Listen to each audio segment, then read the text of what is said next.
الحمد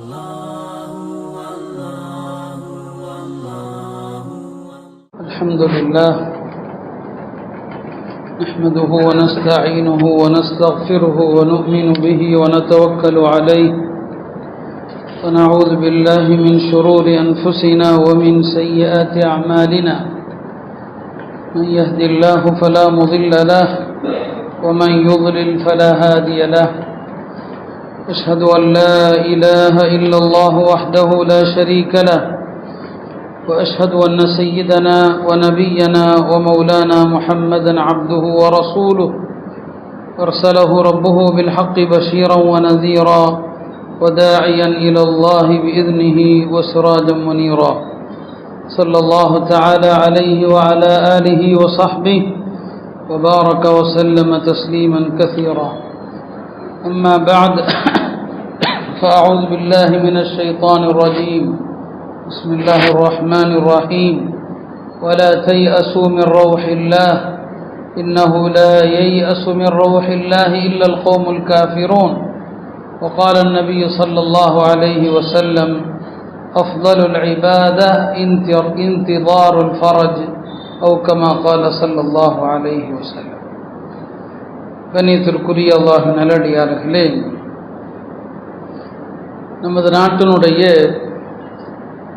ஒரு பாதுகாப்பு சூழ்நிலை, முஸ்லிம்களுடைய எதிர்காலம், இவைகளெல்லாம் எவ்வளவு ஒரு கேள்விக்குறியாக இருக்கிறது என்பதை நாம் எல்லோரும் நன்கே அறிந்திருக்கிறோம். அல்லாஹுடைய ஏகத்துவத்தை போற்றப்பட்ட ஒரு வழிபாட்டு தலம், ஒரு புனித தலம், கியாம நாள் வரை மஸ்ஜிதாக இருக்க வேண்டிய ஒரு இடம் அநியாயமாக தகர்க்கப்பட்டதோடு மட்டுமில்லாமல் அங்கே ஒரு கோயிலை நிறுவி அதை திறப்பு விழா என்ற பெயரில் நாடு முழுவதும் ஒரு இந்துத்துவ பிரச்சாரத்தை, வரக்கூடிய பாராளுமன்ற தேர்தலுக்கான ஒரு பிரச்சாரத்தை மத்தியில் ஆளும் அரசு செய்திருக்கிறது. நாட்டு மக்களுக்கு வேறு எந்த நன்மையையும் இதை நாங்கள் செய்தோம் என்று சொல்லி காட்ட முடியாத இந்த அரசாங்கம் இந்த கோயிலைத்தான் தாங்கள் செய்த பெருமை 10 ஆண்டுகளில் என்பது போல இப்போது பிரச்சாரத்தை கையில் எடுத்திருக்கிறது. கோயில்கள் அவர்கள் எவ்வளவு கட்டினாலும் அதை பற்றி நமக்கு கவலை கிடையாது. ஆனால் ஒரு பள்ளி இருந்த இடத்திலே அநியாயமாக அதை இடித்து அதை தகர்த்து அந்த இடத்திலே ஒரு கோயிலை கட்டியது மட்டுமில்லாமல் இன்றைக்கு அதை நாட்டினுடைய பெருமையாக ஆக்கியதோடு மட்டுமில்லாமல் அன்றைய தினத்திலே முஸ்லிம்களும் கூட பள்ளிகளிலே ஜெய் ஸ்ரீராம் சொல்ல வேண்டும் என்றெல்லாம் இன்றைக்கு ஒரு பெரிய ஒரு இந்துத்துவ முழக்கத்தை அவர்கள் கையில் எடுத்திருக்கிறார்கள். நாடு ஒரு மோசமான சூழ்நிலை நோக்கித்தான் போகிறது. தேர்தல்களிலும் பெரிய மாற்றங்களை எதிர்பார்க்க முடியாது. பெரிய அளவிலான மாற்றம் இருக்கும் என்றெல்லாம் நாம் எதிர்பார்க்க முடியாது. அல்லாஹ் நாடினால் அது குறித்து நாம் எதையும் சொல்வதற்கில்லை. வெளிப்படையான மேம்போக்காக தெரிகிற அரசியல் சூழ்நிலைகளை வைத்து பார்க்கிற போது மீண்டும் அவர்களை வருவதற்கான வாய்ப்புகள் தான் இருக்கிறது. இந்த சூழ்நிலையிலே முஸ்லிம்கள் அவர்களது எண்ண ஓட்டங்கள், அவர்களுடைய போங்கு எப்படி இருக்க வேண்டும் என்பதை குறித்துத்தான் நான் இங்கே சில விஷயங்களை நினைவுபடுத்த விரும்புகிறேன். முதலாவது விஷயம், நிராசை அடைதல் என்பது ஹராம். நிராசை கூடாது. நிராசை குஃபுர் என்று குர்ஆன் சொல்கிறது. எந்த நிலையிலும் நபிமார்கள் நிராசை அடைந்தது கிடையாது. நிராசை என்பது இல்லை. வாழ்க்கையில் எவ்வளவு பெரிய சோதனை ஏற்பட்டாலும் மாற்றம் நிகழும், நல்ல அடையாளம் ஏற்படும் என்கிற அல்லாஹ்வை குறித்த நல்லெண்ணம் ஒரு முஸ்லிமுடைய உள்ளத்தில் இருக்கணும். நல்லெண்ணம் தான் மார்க்கம், எந்த நிலையிலும் சரி. அதனால தான் ஒரு நோயாளியை சந்திக்க போனால் பெருமானார் சொன்னாங்க, இதா தகல்தும் அலல் மரீதி ஃபனஃபிசு ஃபி அஜலிஹி. ஒரு நோயாளியை சந்திக்க போனால் அவரிடத்துல நீ நோய் குணமாகி இன்னும் நீண்ட காலம் இருப்பப்பான்னு சொல்லுங்க அப்படின்னு சொல்லிவிட்டு சொன்னாங்க, இப்படி நீங்கள் சொல்றதுனால அவருக்கு ஒன்றும் ஆயுள் அதிகமாக போவதில்லை, ஆனால் அவருடைய மனதுக்கு ஆறுதலை தரும், அவருடைய மனதுக்கு ஒரு தைரியத்தை தரும், அவருக்கு ஒரு உற்சாகத்தை தரும். இதுதான் வாழ்க்கை. நல்லெண்ணம் தான் வாழ்க்கை. அல்லாஹ்வை பற்றி எப்படி நினைக்கிறோமோ அப்படித்தான் வாழ்க்கை. அதனால நோயாளியை சந்திக்க போனால் நல்லாயிடுவப்பான்னு சொல்லுங்க. சில பேருக்கு ஒரு நோயாளி சந்திக்க போனால் என்ன சுண்ணத்து என்னன்னு தெரியாது. அங்கே போய் உட்காந்துக்கிட்டு அவன் நேற்று மௌத்தா போயிட்டான், இவனுக்கு நேற்று ஹார்ட் அட்டாக்கு, இவனுக்கு நேற்று அதுன்னு பேசுறது. இவர்கள் நோயாளியை நலம் விசாரிக்காம இருக்கிறதே சிறந்தது. ஒரு நோயாளி நலம் விசாரிக்க போனால் அங்கே என்ன பேசணும்? அவர்களிடத்தில் நலமானார்கள் பார்த்தீங்களா, அவங்கள பற்றி பேசணும். அவர் பாருங்க அப்படி இருந்தார் நல்லா ஆயிட்டாரு, இவர் இப்படி இருந்தாரு நல்லா ஆயிட்டாரு, நம்சிலாம் சொன்னாங்க. அங்கே போய் அவருக்கு ஆர்வம் விட்டுங்க. எந்த நோயா இருந்தா என்னங்க, அல்லாஹ் நினைச்சா ஒரு நிமிஷம் சரியா போயிடுவீங்கன்னு சொல்லுங்க. நல்லெண்ண வரணும் நோயாளிக்கு. நான் அவருக்கும் அப்படிதான், நோயில படுத்திருக்கிறவரும் நான் இதுல இருந்து மீள மாட்டேன்னு நினைக்கவே கூடாது. பெருமானார் ஸல்லல்லாஹு அலைஹி வஸல்லம் அவர்கள் ஒரு வயதான ஒரு கிராமவாசியை சந்திக்க போனாங்க. தகிக்கும் காய்ச்சல் அப்படி கொதிக்குது. பழமையாக அல்லாஹ்வுடைய தூதர் எந்த துவா ஓதுவாங்களோ அதை ஓதுனாங்க. லா பஅஸ தஹூர் இன்ஷா அல்லாஹ், இந்த காய்ச்சல் உம்மை பாவத்திலிருந்து சுத்தப்படுத்தி நீர் குணமாகி வந்து விடுவீர் அப்படின்னு சொன்னாங்க. கிராமவாசிகளுக்கு நாகரிகம் இருக்காது. அவர் சொன்னார், இந்த காய்ச்சல இருந்து நான் வரப்போறேனா, இந்த காய்ச்சல் இந்த கிழவனை கபூர்ல போய் தள்ளாம விடாதுன்னாரு. அப்படியே ஆகட்டும், நாங்க சாயங்காலமே இறந்து போயிட்டார். பெருமானா நீ நல்லாயி வருவேன்னு சொன்னாங்க. அவர் அதுக்கு ஆமீன் சொல்லியிருந்தா இருந்திருப்பாரு போல வருஷம். இந்த காய்ச்சலா எனக்கு ஷிஃபாவா போகுது, இது இந்த கிழவனை மண்குழியில போய் தள்ளாம விடாதுன்னாரு. நீ நினைக்கிற மாதிரி நடக்கட்டும், நாங்க மாலையில மூத்தா போயிட்டாரு. என்னன்னா வாழ்க்கையில நல்லெண்ணம் தான் எதுவும் சரியாகும் என்கிற உயர்ந்த எண்ணத்தை தான் பெருமானார் ஸல்லல்லாஹு அலைஹி கற்றுக் கொடுத்தாங்க.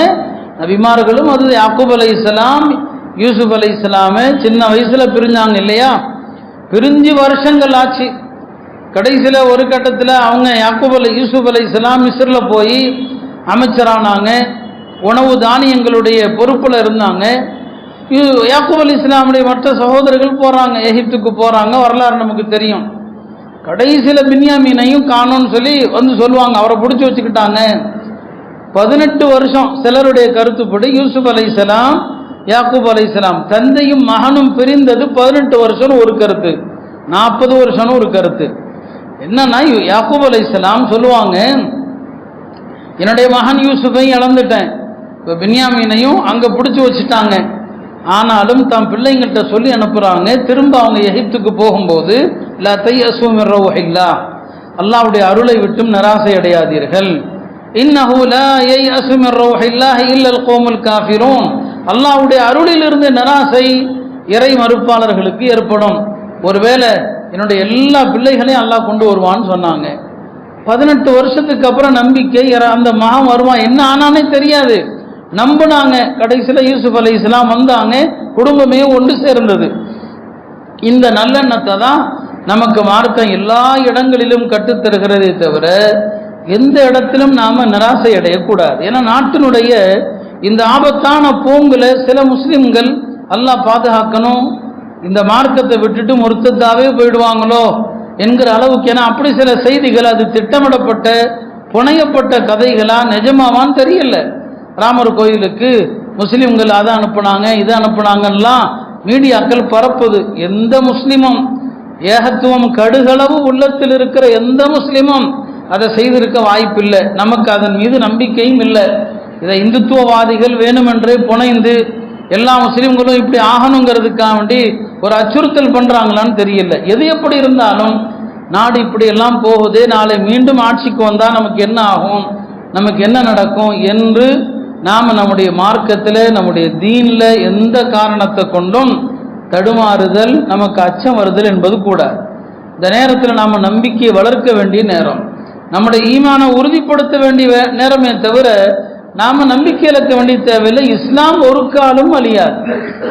அவ்வப்போது வரக்கூடிய சோதனைகள் தற்காலிகமானவை தானே தவிர இந்த மார்க்கத்திற்கு நிரந்தரமான அழிவு என்பது கிடையாது. அது வரலாறு முழுக்க நம்ம பார்க்கலாம். அந்த வரலாறுகளை எல்லாம் 1-2 எடுத்துக்காட்டுக்கு சொல்லுவோம். நமக்கு சுப செய்திகள் தான் இருக்குது, எதிர்காலம் இஸ்லாத்துக்கு தான் இருக்குது. கற்பனை இல்லை. அல்லாஹ்வுடைய தூதர் சொன்னாங்க, எல்லா இடத்திலும் நம்பிக்கை தான் விட்டாங்க. முழு உலகத்தினுடைய ஆட்சியும் முஸ்லிம்களிடம் வராத வரை கியாமத்து நாள் வராது. முழு உலகத்தினுடைய ஆட்சி, இந்தியா கிடையாது, முழு உலகத்தினுடைய ஆட்சி முஸ்லிம்கள் கையில் வராத வரை உலக அழிவு என்பது கிடையாது. அப்படியானால் ஏதோ நம்ம நாட்டில் எங்கோ ஒரு பகுதியில் ஒரு கோயிலை கட்டிட்டாங்கிறதுக்காக வேண்டி மொத்தமாக எல்லாமே முடிஞ்சு போச்சு, நம்ம கதையே அவ்வளோதான், இனி எதிர்காலமே நமக்கு இல்லை அப்படின்னு நினச்சா எப்படி? வடநாட்டுடைய நிலைமை மோசமாக தான் இருக்குது. பொருளாதார ரீதியாக ரொம்ப முஸ்லிம்கள் பாதிக்கப்பட்டிருக்கிறாங்க. உத்தரப்பிரதேச அரசாங்கம் மாட்டுக்கறி விஷயத்தில், குறிப்பாக இறைச்சி விஷயத்தில் சமீபத்தில் ஹலால் சர்டிஃபிகேட் இதுக்கெல்லாம் அவங்க கொண்டு வந்த சட்டங்களின் காரணமாக நிறைய முஸ்லிம்கள் வெளிநாடுகளுக்கு ஏற்றுமதி செஞ்சிட்டு இருந்தாங்க. அந்த முஸ்லிம்கள்லாம் இன்னைக்கு பெரிய அளவில் பொருளாதாரத்தில் பாதிக்கப்பட்டு நலிந்து உடஞ்சு போய் தான் இருக்கிறாங்க. நிலைமை ஏற்படும். இந்த மாதிரியான சூழ்நிலைகள் ஏற்படுவதனால எல்லாமே கைமீறி போயிடுச்சு அப்படின்னு நினைக்கக்கூடாது. அதனால தான் நான் சொன்னேன், வரக்கூடிய தேர்தல் விஷயத்தில் கூட ரொம்ப நாம கற்பனை கட்டவும் கூடாது. ஒருவேளை அவர்களே வந்தாலும் சரி, என்ன செஞ்சிட முடியும்? இந்த மார்க்கத்தை அழிச்சிட முடியுமா என்ன? இந்த தீனை ஒட்டுமொத்தமாக இல்லாமல் ஆக்கிட முடியுமா என்ன? அது மாதிரி இங்கே நடக்காது. எங்கு வேண்டுமானாலும் நடந்திருக்கலாம். இந்தியாவை பொறுத்த வரைக்கும் அப்படி நடக்காது. ஹதரத் ஷா வலியுல்லாஹ் ரஹ்மத்துல்லாஹி அலைஹி இந்த நாட்டில் பிறந்த பெரிய மகான். அவங்க நிறைய கிதாபுகள், அதில் ஒன்று தான் தஃஹீமாத்த இலாஹியான்னு எழுதியிருக்கிறான். அவங்களுக்கு நிறைய கஷ்பி இல்ஹாம்லாம் ஏற்பட்டுச்சு. சூஃபியாக்கள் ஞானிகளுக்கு ஏற்படக்கூடிய ஒதிப்புகள், அதையெல்லாம் ஒரு கிதாபாக எழுதியிருக்கிறாங்க. அவங்க மதீனாவில் இருந்தப்போ அவங்களுக்கு ஏற்பட்ட, அல்லாஹ்வுடைய புறத்திலிருந்து ஏற்பட்ட ஒதிப்புகள், பல்வேறு நிலைகளில் அவங்களுக்கு ஏற்பட்டதை கிதாபாக எழுதியிருக்கிறாங்க. அதில் பல நுணுக்கங்களை நம்மால் புரிய முடியாது. அது அந்த துறை சார்ந்த ஆன்மீக பெரியவர்கள் தான் விளங்க முடியும். அதில் இந்தியாவை பற்றி அவங்க சொல்லியிருக்கிறாங்க. ஒரு காலம் வரும் இந்த நாட்டில், அவங்க வாழ்ந்த காலத்தில் முகல் பேரரசு கடைசி காலகட்டம், வீழ்ச்சியை நோக்கி போய் கொண்டிருக்கிற காலகட்டம். 200 வருஷத்துக்கு முன்னால் எழுதுனாங்க, இந்தியாவில் ஒரு காலம் வரும், இங்கே இருக்கக்கூடிய இந்துக்களுடைய கை ஓங்கும், அவர்கள் கையில் ஆட்சி அதிகாரம் போகும், முஸ்லிம்கள் மிகப்பெரிய சொல்லனா துயரங்களுக்கு ஆளாவாங்க.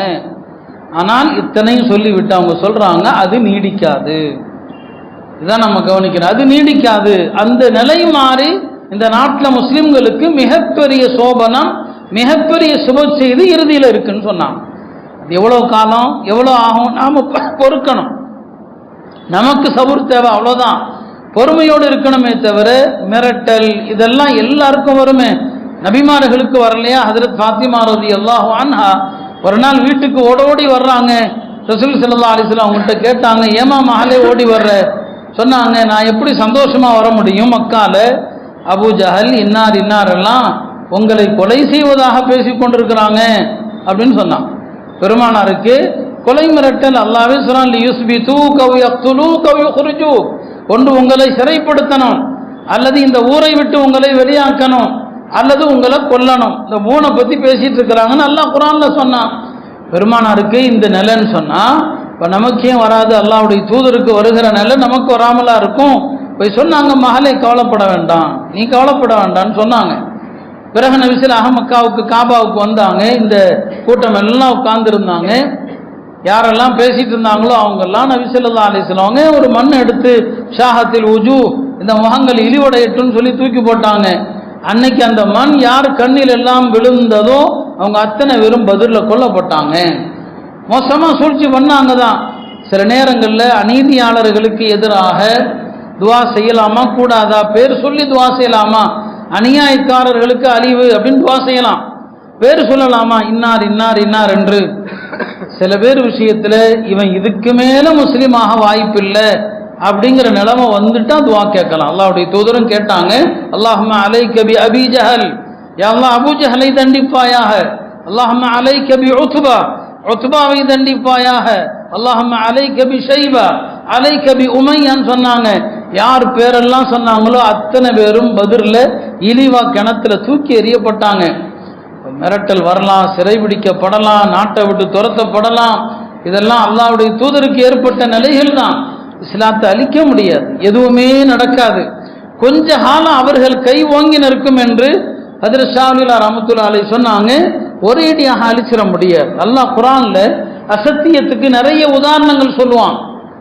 அழகா சொல்றான் ஒரு ஆயத்துல, இந்த அசத்தியம் என்பது வெள்ளத்துல மிதந்து வருகிற நுரை மாதிரி. நுரை பார்க்க பெருசா இருக்கும், ஆனா கடைசியில பார்த்தா அது காத்துல கரைஞ்சு போயிடும். ஆத்துல தண்ணி தான் ஓடுமே தவிர நுரை இருக்காது. அல்லாஹ் சொல்றான், ஃபஅம்மா ஸபது ஃபயذهب ஜுஃபா, நுரை அழிஞ்சு போயிடும், நுரை கரைஞ்சு போயிடும். இதுதான். ஆனா சத்தியம் இருக்கும். மா யன்ஃபஉ الناس فيمكث في الارض, மக்களுக்கு பலன் தருகிற அல்லாஹ்வுடைய மார்க்கம் இருக்கும், அல்லாஹ்வுடைய தீன் இருக்கும். அசத்தியம் கொஞ்ச நாள். இப்ப இந்துத்துவங்கிற அந்த அசத்தியம் நொர மாதிரி அப்படியே மிதக்குது. மக்கள் பார்வையில பார்த்தா பிரம்மாண்டமா தெரியுது, அச்சுறுத்தலாக தெரியுது. அழியும். அல்லாஹ்வுடைய தீன் மட்டும்தான் மேலோங்கி நிற்க போகிறது என்பதுதான் பெருமானார் ஸல்லல்லாஹு அலைஹி வஸல்லம் அவர்கள் சொன்னாங்க. சோதனை சில நேரங்களில் எவ்வளவு தூரம் வரும்.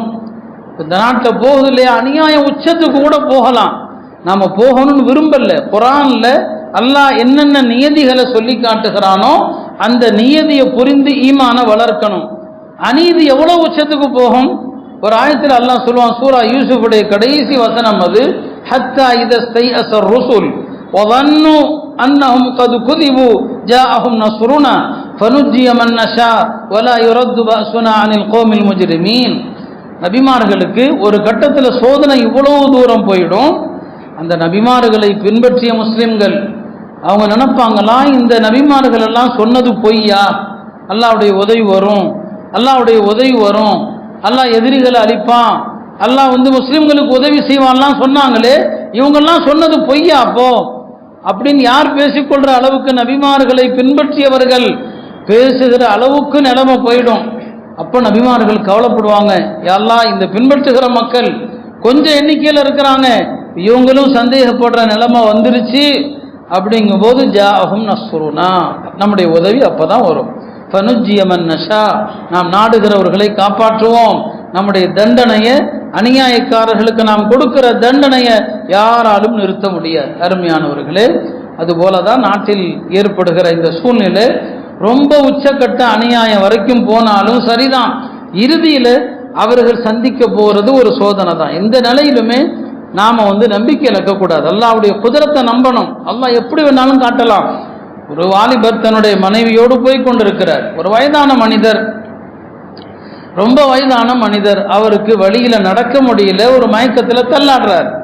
அந்த பெண்மணி அவர் பக்கத்துல கடந்து போனதுல, அவர் தள்ளாடுனதுல அந்த அம்மா கீழே விழுந்துருது.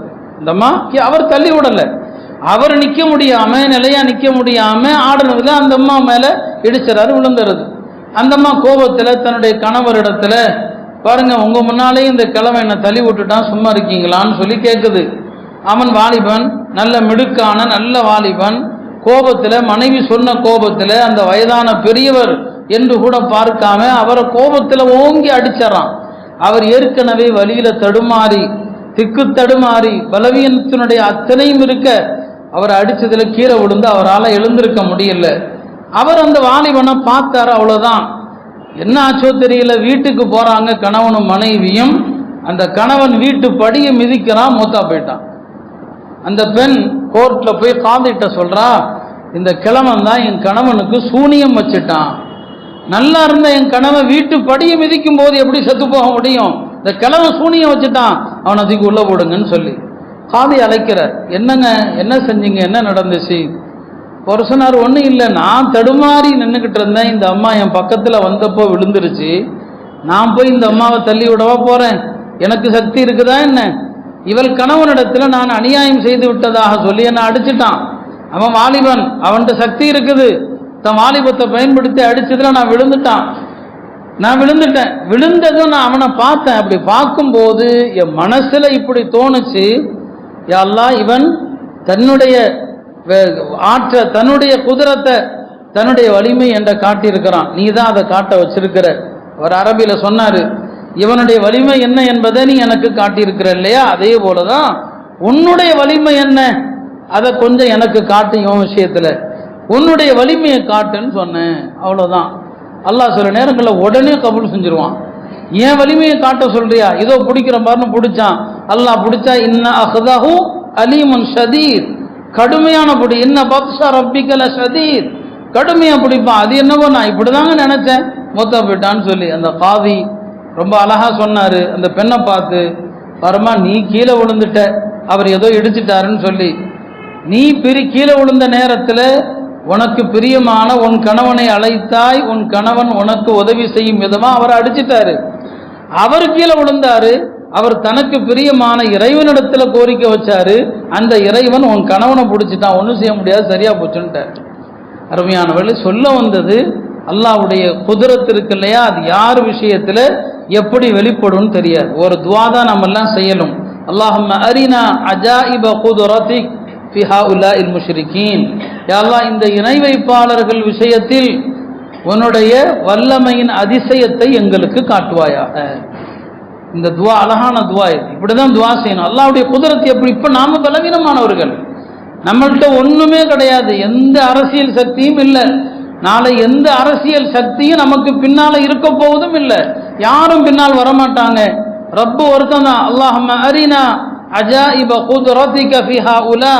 யா அல்லாஹ், இவர்கள் விஷயத்துல உன் வல்லமையின் அதிசயத்தை காட்டு என்று எல்லாரும் தனியா ஓதுங்க, கூட்டாக ஓதுங்க.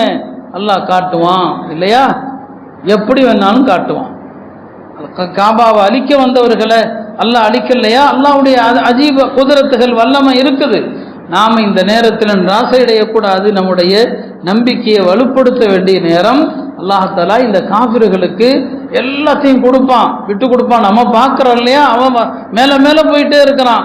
குரான்ல அல்லாஹ் எதையுமே விட்டு வைக்கல, எல்லாத்தையும் சொல்றான். இதையும் சொல்லுவான் அல்லாஹ், நாம அவர்களுக்கு ஏன் விட்டு வைக்கிறோம்? இன்னமா நும்லி லஹும் லியஸ்தாது இஸ்மா. நிறைய பாவம் செய்யட்டும், நிறைய அட்டூழியம் செய்யட்டும், அதுக்காக தான் நான் விட்டு வைக்கிறேன், கடைசியில் ஒரு நாள் பிடிப்பேன்னு சொல்றான். இது அல்லாஹ்வுடைய நீதி. இவர்களுக்கு அல்லாஹ் எப்படி அழிவு வச்சிருக்கிறான், எந்த இடத்துல வச்சிருக்கிறான் தெரியாது. அல்லாஹ் கேவலப்படுத்துகிற காலம் இருக்குது. இதே இந்த நாட்டில் இந்த ராமர் பிரச்சனையை கையில் எடுத்தது யார் என்று நமக்கு தெரியும். இன்னைக்கு அந்த கோயிலுக்கு போறதுக்கு அவருக்கே அனுமதி இல்லைன்னு உட்கார வச்சுட்டான். அல்லாஹ் இழிவுபடுத்துறானா இல்லையா? அதே மாதிரிதான் இன்னைக்கு யார் இதை கையில் எடுத்து மும்முரமா இருக்கிறாங்களோ, அல்லாஹ் நாடினால் இவர்களை எப்படி வேண்டுமானாலும் கேவலப்படுத்துவான். இதுதான் உலக வரலாறு. அதனால நாம இந்த நேரத்தில் நம்முடைய தைரியத்தை வளர்த்துக் கொள்ளணுமே தவிர, ஒரு காலம் வரப்போகுது, கண்டிப்பாக எல்லா வீட்டுக்குள்ளும் இஸ்லாம் செல்லும். பெருமானார் ஸல்லல்லாஹு அலைஹி வஸல்லம் சொன்னாங்க, அல்லாஹ் எனக்கு கிழக்குகளையும் மேற்குகளையும் சுருட்டி காட்டினான். கிழக்கு மேற்கு எல்லாத்தையும் அல்லாஹ் காட்டினான். எனக்கு அல்லாஹ் சுருட்டி காட்டிய அந்த பகுதிகள் முழுக்க என் சமுதாயத்தினுடைய ஆட்சி விரிவடையும் சொன்னான். இன்னொரு ஹதீஸ்ல சொன்னாங்க, யப்லுகு ஹாதல் அம்ரு மா பலகல் லைலு வன் நஹார். இந்த மார்க்கம் இரவு பகல் சென்றடைந்த இடங்களுக்கெல்லாம் சென்றடையும் சொன்னான். வலா யத்ருகுல்லாஹு பைத மதரின் வலா வபரின். இந்த மார்க்கம் கிராமத்து குடிசை வீட்டையும் விட்டு வைக்காது, நகரத்து கோபுர வீட்டையும் விட்டு வைக்காது. இந்த மார்க்கம் கிராமத்து குடிசை வீட்டுக்குள்ளையும் போகும், நகரத்து மாளிகை வீட்டுக்குள்ளையும் போகும். எல்லா வீட்டுக்குள்ளும் இந்த மார்க்கம் சென்றடையும். இந்த மார்க்கம் சென்றடையாத வீடே இருக்காதுன்னு சொன்னான். இதெல்லாம் பெருமானாருடைய ஹதீஸ் இல்லையா? இது எல்லா வீட்டுக்கும் போய் சேரும் இஸ்லாம் அப்படின்னு சொன்னாங்க. அந்த காலம் கண்டிப்பாக நெருக்கத்தில் தான் இருக்குது. இஸ்லாம் எல்லா வீட்டுக்கும் செல்லுகின்ற ஒரு காலம் பக்கத்தில் இருக்கு. நாம பெருமானார் ஸல்லல்லாஹு அலைஹி வஸல்லம் அவர்கள் சொன்ன இந்த சுப செய்திகள், அதையெல்லாம் நம்ம நம்பணும். கண்டிப்பாக இந்த மார்க்கம் வெற்றி அடையும் என்று சொன்னாங்களே, அதை நம்பணும். சஹாபாக்கள் நம்பினாங்க. பெருமானாருடைய காலத்தில் பெரிய அளவில் வெற்றி கொள்ளப்படலை. அரபுகள் முஸ்லீம் ஆயிருக்கிறாங்க, மதீனாவை சுற்றி முஸ்லீம் ஆனாங்க. மக்கா வெற்றி கொள்ளப்பட்டது, தாயிஃப் வெற்றி கொள்ளப்பட்டது, அவ்வளோதான். ஆனால் பெருமானார் சொன்னாங்க, 2 பெருநகரங்கள், இந்த பெருநகரங்களை நீங்கள் வெற்றி கொள்வீங்கன்னு சொன்னாங்க. அந்த காலத்தில் இருக்கிறவன் கேலியா கூட நினைச்சிருப்பான். ஒன்று இஸ்தான்புல், இன்றைய துருக்கியினுடைய தலைநகர் இஸ்தான்புல், அது அரபியில் குஸ்துன்தீனான்னு சொல்லுவாங்க. நீங்கள் குஸ்துன்தீனாவை வெற்றி கொள்வீர்கள். இரண்டாவது என்ன? ரோம், இத்தாலியை வெற்றி கொள்வீர்கள் சொன்னாங்க. சஹாபாக்கள் நம்புனாங்க. கேட்டாங்க, யார சொல்லலாம், இந்த 2 பெரிய நகரங்களில் முதலில் எதை நாங்கள் வெற்றி கொள்வோம்னு கேட்டாங்க. எந்த நகரம் முதலில் வெற்றி கொள்ளப்படும் கேட்டாங்க. சொன்னாங்க, குஸ்துன்தீனா தான் முதல்ல வெற்றி கொள்ளப்படும், இஸ்தான்புல் தான் முதல்ல வெற்றி கொள்ளப்படும் சொன்னாங்க. சரி, பெருமானார் சொன்னது நடந்தது. எப்போ நடந்துச்சு? போனாங்க முஸ்லிம்கள், பல முறை போனாங்க. இஸ்தான்புல் வெற்றி கிடைக்கல. ஹஜ்ரத் அமீர் முஆவியா ரலியல்லாஹு காலத்திலிருந்து படைகள் போய்கிட்டே இருந்தாங்க, பல முறை போனாங்க, வெற்றி கிடைக்கல. முயற்சியை விடலை. முயற்சிங்கிறது எப்படின்னா, எறும்பு அது முயற்சியை விடாது. எறும்பு ஒரு சோத்துல ஏறுனா கீழே விழும், கீழே விழுந்ததுனால திருப்பி ஏறாம இருக்காது, மறுபடியும் ஏறும், திருப்பி கீழே விழும், இப்படியே ஏறி ஏறி மேலே போயிடும் எறும்பு. அதே மாதிரிதான் முயற்சி. அல்லாஹ் அப்படிதான் வச்சிருக்கிறான். முயற்சி செஞ்சுக்கிட்டே இருந்தாங்க முஸ்லிம்கள். கடைசியில் முஹம்மது அல் ஃபாத்திஹ் 23 வயசு. முஹம்மது அல் ஃபாத்திஹுக்கு 23 வயசு. அவர் இஸ்தான்புலை வெற்றி கொண்டார். அவருடைய வழித்தோன்றல்கள் தான் உஸ்மானிய ஆட்சின்னு சொல்றோம் இல்லையா, உஸ்மானிய ஹிலாஃபத்துன்னு சொல்கிறோமே, முஹம்மது அல் ஃபாத்திஹ் தான் வெற்றி கொண்டா இஸ்தான்புல். அங்கு இஸ்லாம் செல்வதற்கு முன்னால கிறிஸ்தவம் மிகப்பெரிய சிகரத்தில் இருந்துச்சு. கிறிஸ்தவ நாடு அது, கிறிஸ்தவ உலகம் அது, கிறிஸ்தவத்தினுடைய தலைமை பீடம் அது. ஆனா வெற்றி கொண்டாங்க. இன்று வரைக்கும் அல்லாஹ்வுடைய கிருபையில அது இஸ்லாமிய நாடாக தான் இருக்குது துருக்கி. இன்னைக்கு இஸ்தான்புல் உலகத்தினுடைய தலை சிறந்த நகரங்களில் ஒரு நகரம்.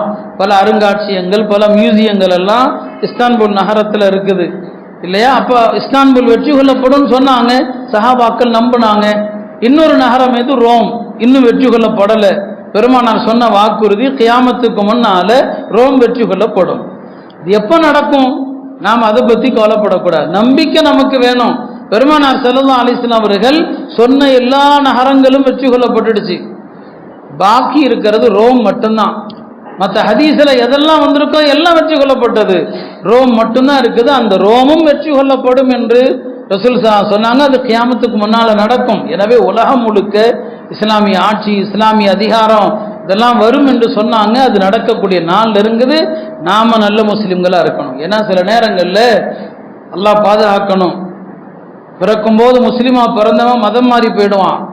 ஆனால் அவர்கள் முஸ்லீம் ஆயிடுவாங்க. நாம யாரை இன்னைக்கு எதிரின்னு சொல்றோமோ அவன் முஸ்லீம் ஆயிடுவான். வரலாற்றில் அப்படி நடக்கத்தானே செஞ்சது. தாத்தாரியர்கள், ஜங்கீஸ்கான் இல்லையா, இஸ்லாமிய உலகத்தில் அவர் செய்த அநியாயங்கள், அட்டூழியங்கள், பகதாதை வீழ்த்தினது பெரிய வரலாறு. நாமளே பல தடவை பேசியிருக்கிறோம். அந்த ஜங்கீஸ்கானுடைய மகன்கள், 4 மகன்கள் 4 திசைக்கு போனாங்க, இஸ்லாமிய ஆட்சியை வீழ்த்தினாங்க, பலவிதமான கொடுமைகளை செஞ்சாங்க. ஆனால் என்ன ஆனது? உலகத்தில் என்ன நடக்கும்? யார் வெற்றி கொண்டானோ அவனுடைய மதத்தை தோல்வி அடைந்தவர்கள் பின்பற்றுவாங்க.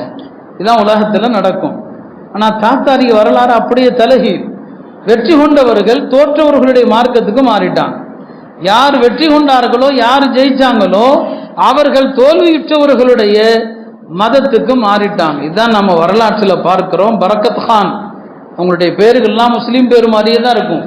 தாத்தாரியர்கள் பரக்கத் கான், ஹுல்லாக்கு கான், இவங்கெல்லாம் பின்னால முஸ்லீம் ஆனாங்க. இத்தனைக்கும் இவர்கள் பகதாதை வீழ்த்தின பிறகு பைத்துல் மக்தீஸை கைப்பிடிக்கலாம்னு நினைக்கிறாங்க.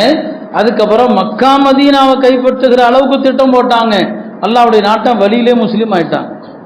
அல்லாஹ்வுடைய நாட்டம் வழியில முஸ்லீம் ஆனாங்க. தாத்தாரிகளுடைய வரலாறு மௌலானா அபுல் ஹசன் அலி நதீர் ரஹ்மத்துல்லாஹி அலைஹி இந்த தாத்தாரிய வரலாறை சொல்லிக்கிட்டே இருப்பாங்க. எல்லா கிதாபிலையும் முஸ்லிம்கள் மறக்கக்கூடாத வரலாறுன்னு சொல்லுவாங்க. ஏன்னா வெற்றி பெற்றவர்கள் தோற்றவர்களுடைய மார்க்கத்தை பின்பற்றினார்கள். அல்லாஹ் நாடினா இந்த நாட்டில் அதுவும் நடக்கும். அப்படியும் சில பெரியார்கள், மகான்கள் சொல்லியிருக்கிறாங்க, இங்க இருக்கிற இந்துக்கள் எல்லாம் முஸ்லீம் ஆவாங்க, இங்க இருக்கிற இந்துக்களும் முஸ்லீம் ஆவாங்க. அப்படியும் நடக்க வாய்ப்பு இருக்கு. அதில் ஷாவுல்லா ரஹ்மத்துல்லாஹி அதான் சொன்னாங்க, இந்த ஆட்சியாளர்கள் இவன் நாளைக்கு மேலே எல்லாத்தையும் பிடிச்சி ஒரு கட்டத்தில் இவனுடைய அட்டூழியத்தை கண்டு இந்துக்களே பொறுக்க முடியாமல் முஸ்லீம் ஆவார்கள்.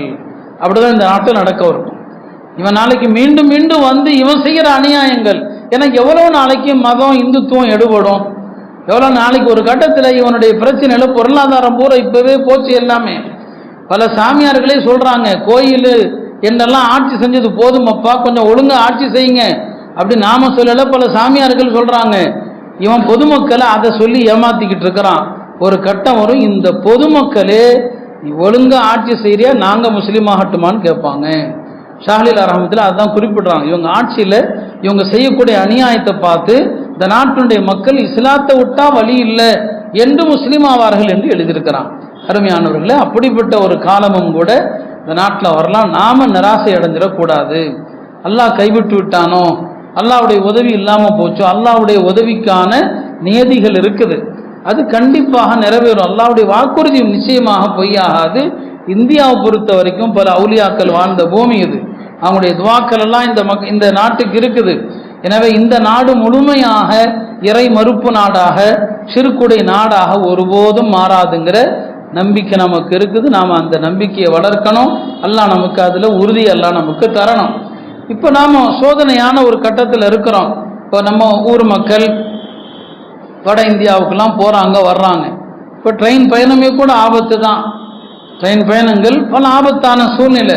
இந்த மாதிரி நேரங்களில் சில திக்ருகளை நாம் கடைபிடிக்கணும். அல்லாஹ் பாதுகாப்பான். நான் ஏற்கனவே சொல்லியிருக்கிறேன், இந்த திக்ருகள் எல்லாம் நல்லோர்களுக்கு மட்டும்தான் இல்லை, எல்லோருக்குமே பலன் தரக்கூடியவை தான். நபி ஸல்லல்லாஹு அலைஹி வஸல்லம் அவர்கள் அன்னை ஆயிஷா ரலியல்லாஹு அன்ஹா சொன்னாங்க, கவலையோ கஷ்டமோ துன்பமோ வந்தால் 3 விஷயத்த சொன்னான். கவலை, கஷ்டம், துன்பம் வந்தா அல்லாஹு அல்லாஹு ரப்பி லா உஷ்ரிகு பிஹி ஷைஆ, அல்லாஹு அல்லாஹு ரப்பி லா உஷ்ரிகு பிஹி ஷைஆ, இதை ஓதுங்க சரியா போயிடும்னு சொன்னான். பாருங்க, வரலாற்றில் ஒரு நிகழ்ச்சி எழுதுறாங்க. அப்துல் ரஹ்மான் இப்னு ஜியாத் என்ற ஒரு பெரிய மனிதர், ரோமர்கள் முஸ்லிம்களை எல்லாம் கைது செஞ்சு வச்சிருக்கிறான், எல்லாருக்குமே தூக்கு தண்டனை கொடுக்குறாங்க. அப்துல் ரஹ்மான் ஜியாத் சொல்றாரு, தூக்கு தண்டனை மேடைக்கு நான் கொண்டு வரப்பட்டு நிறுத்தப்பட்டுட்டேன், கழுத்தில் தூக்கு கயிறு விழ போகுது. அந்த நேரத்தில் அந்த அதிகாரிகளில் ஒருத்தர் நிறுத்துங்கப்பான்னு சொன்னார். போடாதீங்க, நிறுத்துங்க. நிறுத்திட்டாங்க. என்னை கூப்பிட்டு கேட்டாரு, என்ன முணங்கிட்டு இருந்த, ஏதோ சொல்லிட்டு இருந்தியப்பான்னு சொல்லி. அவர் சொன்னார், அல்லாஹு அல்லாஹு ரப்பி லா உஷ்ரிகு பிஹி ஷைஆ வலா அத்தஹிது மின் தூனிஹி வலியான்னு சொன்னேன். ஏன் அதை சொன்னேன்னு கேட்டார். இல்லை, எங்கள் நபி சொல்லியிருக்கிறாங்க, ரொம்ப கவலை, ரொம்ப துயரம், பிரச்சனைன்னு சொன்னால் இதை ஓதுங்க அப்படின்னு சொன்னாங்க, ஓதுனேன், அவ்வளோதான். அவர் சொன்னார், அப்படியா, இது இஞ்சிலையும் இருக்குதுன்னு சொன்னார். இது எதில் இருக்குது? இஞ்சிலையும் இருக்குது. எல்லா நபிமார்களுக்கும் ஒரே வகை தானே. சொன்னது இது இஞ்சிலையும் இருக்குது. அல்லாஹு அல்லாஹு ரப்பி லா உஷ்ரிகு பிஹி ஷைஆன்னு ஓதுனா துன்பங்கள் நீங்கன்னு இருக்குது. இஞ்சியில் உள்ளதை நீ சொல்லிட்டதுனால உனக்கு மன்னிப்பு, நீ போன்னு சொல்லிட்டார். தூக்கு மேடைக்கு காப்பாற்றப்பட்டதும் உண்டு, கற்பனை எல்லாம் வரலாறு. அதனால பயணங்கள் செய்கிற நேரங்களில் இந்த மாதிரி துவாக்கள் கோட்டை. வேற நாம எந்த போலித்தனமும் செய்யக்கூடாது. நம்மளை காப்பாற்றிக்கிறதுக்காண்டி பொட்டு வச்சுக்கிறதோ அல்லது ஷிர்க்குடைய குஃபருடைய அடையாளங்களை தாங்கி கொள்றதோ அல்லாஹ் பாதுகாக்கட்டும். அதுக்காண்டி தாடி எடுத்துறது பயத்தில் எதுவும் வேண்டாம். இந்த திக்ருகளே போதும். எதிரிகளுடைய கண்களுக்கு முன்னால அல்லாஹ் பாதுகாப்பா. நம்மளை நாம நம்பிக்கையோடு சொன்னா, கூட்டமா இருக்கிறாங்க, ஷாஹத்தில் உஜூ, பல இடங்கள்ல பெருமானார் இந்த ஷாஹத்தில் உஜூன்னு சொன்னாங்க. பதிர்ல சொன்னாங்க, பதிர்ல எதிரிகளை பார்த்ததும் இந்த முகங்கள் இழிவடையும் சொன்னாங்க. அதனால அது முஸ்லிம்களுக்கு கற்றுக் கொடுத்தாங்க, இவ்வாறு சொன்னா உங்களுக்கு பாதுகாப்பு என்று. அதனால இந்த மாதிரி ஆபத்தான இந்த காலகட்டங்கள்ல இந்த துவாக்களை எல்லாம் நாம ஓதினோம்னு சொன்னா அல்லாஹ் நிச்சயமாக பலன் தருவான். எல்லாம் வல்ல அல்லாஹ் நாட்டினுடைய இந்த மோசமான நிலையை சீராக்கி எல்லா மக்களும் பாதுகாப்போடு எவ்விதமான ஆபத்தும் இல்லாமல் வாழ்வதற்கு வழி செய்வானாக. கலவரங்கள் இல்லாமல் முஸ்லிம்களுடைய உயிர்கள், உடைமைகள் அனைத்தையும் அல்லாஹ் பாதுகாப்பானாக. நாட்டை சூழ்ந்திருக்கிற இந்த மோசமான மதவாத சூழல் நீங்கி இந்த நாட்டிலே கண்ணியத்தோடு முஸ்லிம்கள் வாழ்வதற்கும் தங்களுடைய வழிபாடுகளை செய்வதற்கும் மார்க்கத்தை அழுத்தமாக பின்பற்றுவதற்கும் அல்லாஹ் தௌஃபீக் செய்வானாக. எந்த நிலையிலும் தங்களது ஈமானுடைய உறுதியை இழக்காமல் அவர்களுக்கு மன வலிமையை அல்லாஹ் தந்தருவானாக. வாஹிரு தஅவானா அனில் ஹம்துலில்லாஹி ரப்பில் ஆலமீன்.